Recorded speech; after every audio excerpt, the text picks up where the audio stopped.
Ladies and gentlemen, Jon Voight, and he's bringing me lunch. Hey, way to go. How are you? Nice to see Tom, you, sir. Sure? Good to see you. Look at this. Yeah. This is only 3 hours old. Enjoy your dinner. We love it. We are in television. You're on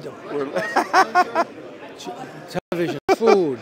You see, this is how many bites I've taken out of it. Nothing. You could take a bite here. You see, this is the sacrifice you make for the truth, you know, for the country. This is for the country I've done this. There's more to that than you can imagine, ladies and gentlemen. We're live streaming Tom Trento with Jon Voight here on the 27th. Again, I'm stalling so you can take a bite. No, go ahead. Come on. No, because the whole I'm Italian. I'm Italian. I'd be insulted if you don't eat while we're talking, okay? Tommy. There we go. Take a bite. Enjoy it. That's right. Manja. We're here with a true American hero, ladies and gentlemen. Not just a good actor. Anybody can be a good actor. We got those all over the place. Anybody. Oh, no, I'm sorry. Not anybody. Very few people can win Academy Awards and things like that. But seriously. Oh, look. Oh, look at that. There you go. A salute. This is from the cameraman behind the camera. He left the camera. He left the camera on a little wine. Oh, God bless you for that. Oh, man. Somebody grab that, yeah. That's my notes. Do not go anywhere. No. A salute, okay, to America. Hey, where's my glass? What's the deal? America is right. There you go. Yeah, enjoy it. Here we go. A little sip. America. It's like church. We're sharing a little bit of wine. Good to have you here. Good for to have sure. you. Good to have you here. We like to save America and have fun. Uh-oh, here we go. Trouble's here. Victoria's here. Yeah, that'll take this interview off the cliff, but that's okay. She's on the radio side. Seriously, I was in Minneapolis 4 years ago. You were there. You got a lot of things to do. You're at a point in your life where you don't have to screw around with all this craziness. What are you doing? All this craziness. Here and all this. I mean, you can enjoy life. You can relax. You could be on a South Sea island. Don't ever retire, people. It's the end. No, we have a lot to do. Obviously, we have. I'm 73 years old, and I won't, I won't be at peace unless I see my country in order, you know, for my children, for my grandchildren. And I'm old enough to have seen an awful lot in my life about the greatness of America, and I've seen these last 3 years. So I want to do everything I can to restore hope and a future to the American way of life.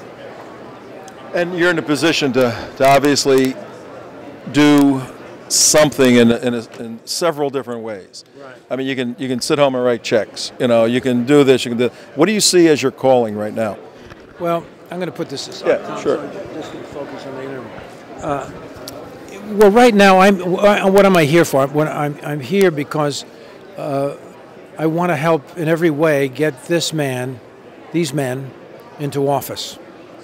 And it's not a secret. We need to fix, something's broken here. And Mitt Romney is a kind of a guy. As a matter of fact, let me tell you a little story about Mitt, okay? Because I heard this from Ann. I heard this from Ann Romney. And everyone perhaps knows the first moment that they were aware of Ann Romney. How, you know, we all fell in love with her, I think, when we first saw her.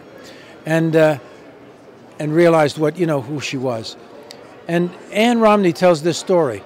She says, when they've dropped out of the field, the nominating field last time, they went home, and somebody had a recorder, you know, and Ann Romney went on and said, "We will never do this again," she said to the recorder, the video recorder, right? And I'm watching Victoria. Can you guys please give us a little bit of...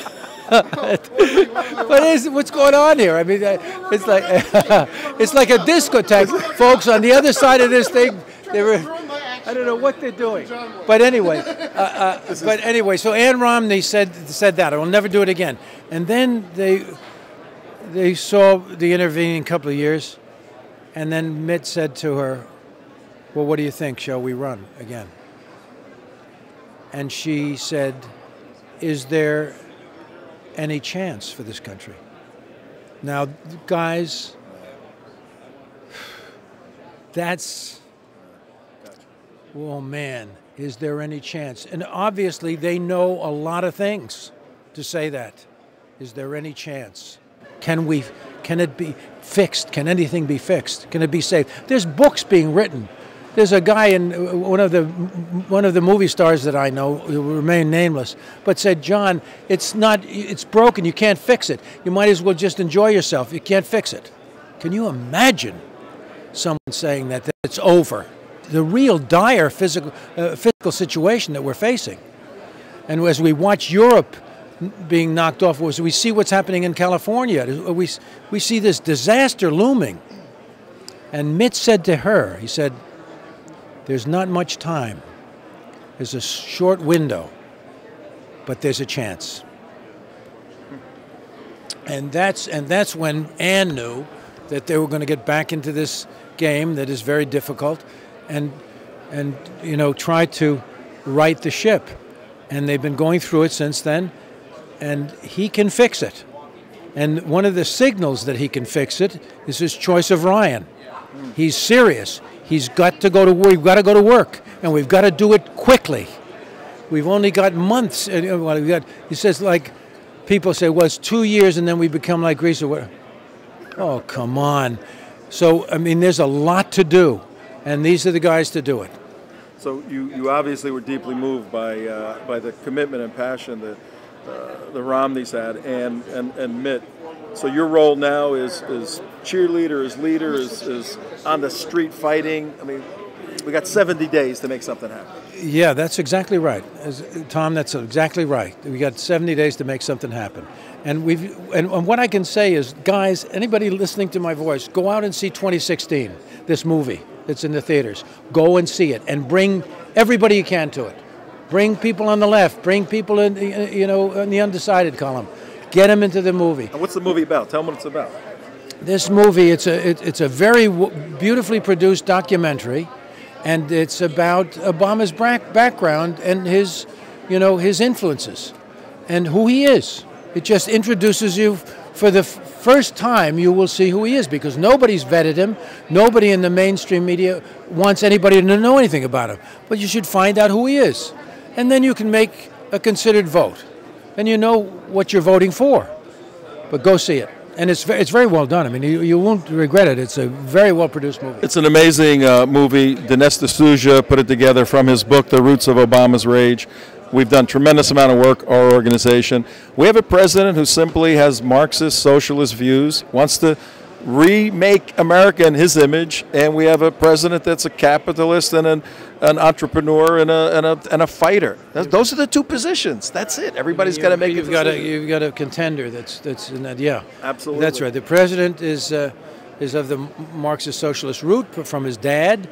His mother encouraged following through on his dad's Marxism and his dad's view of America, which was as an imperialist state.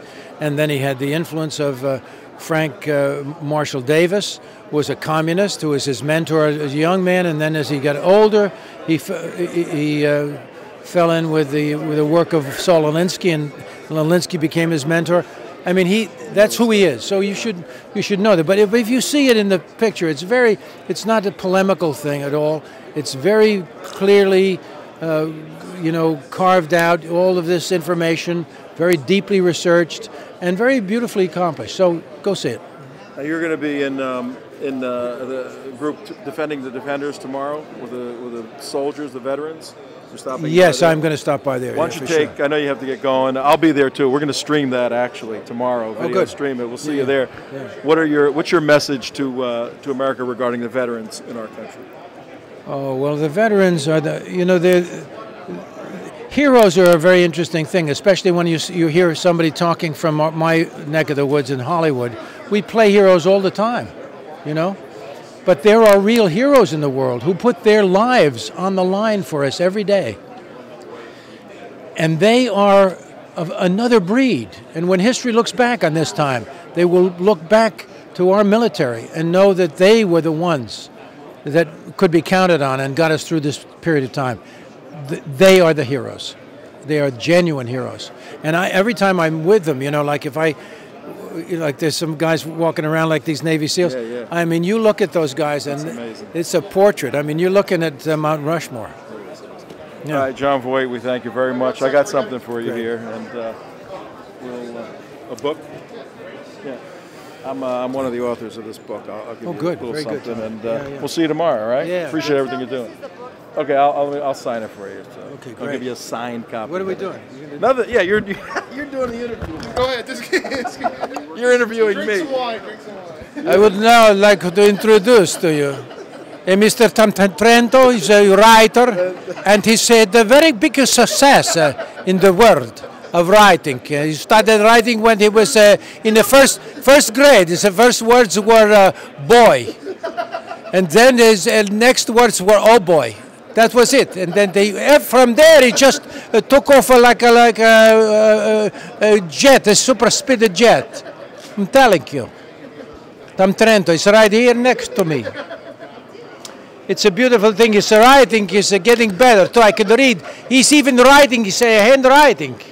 It's everything. Here's my book. What are you, a comedian now, right? Thank you very He's a much, Mr. comedian. Trento. All right. Listen, it's been a long time here as a political force, and now I have to do a little acting. Otherwise, I forget my identities. Thank you very much for indulging. Security. Goodbye. We need security here. Goodbye, America Foxa. All right. I'll see you tomorrow. Tommy. Thanks a lot. Bye-bye. Thanks a lot.